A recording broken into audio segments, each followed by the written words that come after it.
Hey hi guys, good morning. ఎలా ఉన్నారు? బాగున్నారా? నేను మీ రాయలసీమ అబ్బాయిని. ఈరోజు వచ్చేసి నాకు ఎగ్జామ్ అనేది ఉందన్నమాట. థియరీ ఎగ్జామ్ అనేది ఏమంటే మనం డ్రైవింగ్ లైసెన్స్కు అప్లై చేసిన తర్వాత మనకు థియరీ ఎగ్జామ్ అనేది ఉంటుంది. థియరీ ఎగ్జాము 20 days 1 month ముందర ఉంటుంది అనమాట. థియరీ ఎగ్జామ్ అనేది ఏంటంటే మన ఇండియాలో ఎల్ఎల్ఆర్ ఎలా ఉంటుందో ఇక్కడ థియరీ ఎగ్జామ్ అనేది అలా ఉంటుందన్నమాట.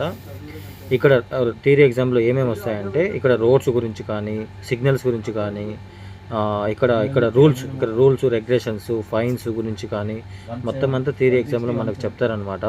దాదాపు 3 hours క్లాస్ జరుగుతుంది.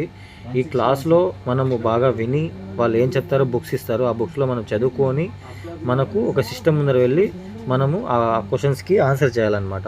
25 questions వస్తాయి. దాంట్లో 18 questions మనము ఆన్సర్ చేస్తే పాస్ అయినట్టు, లేకపోతే ఫెయిల్ అయినట్టు. నేను దుబాయ్కి వచ్చేటప్పుడు నాకు ఇలాంటివన్నీ తెలియదు అనమాట. నేను ఇక్కడికి వచ్చి తెలుసుకున్నాను. ఎవరైనా కొత్తగా వచ్చే వాళ్ళకు తెలుస్తుంది కాబట్టి నేను ఇలాంటివన్నీ వీడియోస్ చేస్తున్నాను. ఇంకా డ్రైవింగ్ గురించి అయితే చాలా వీడియోస్ వస్తాయి. ఇక్కడ ఎన్ని రోజులకు లైసెన్స్ వస్తుంది, ఏంటి విశేషాలని డే బై డే వీడియోస్ వస్తాయి. లైక్ చేసి ఫాలో అవ్వండి.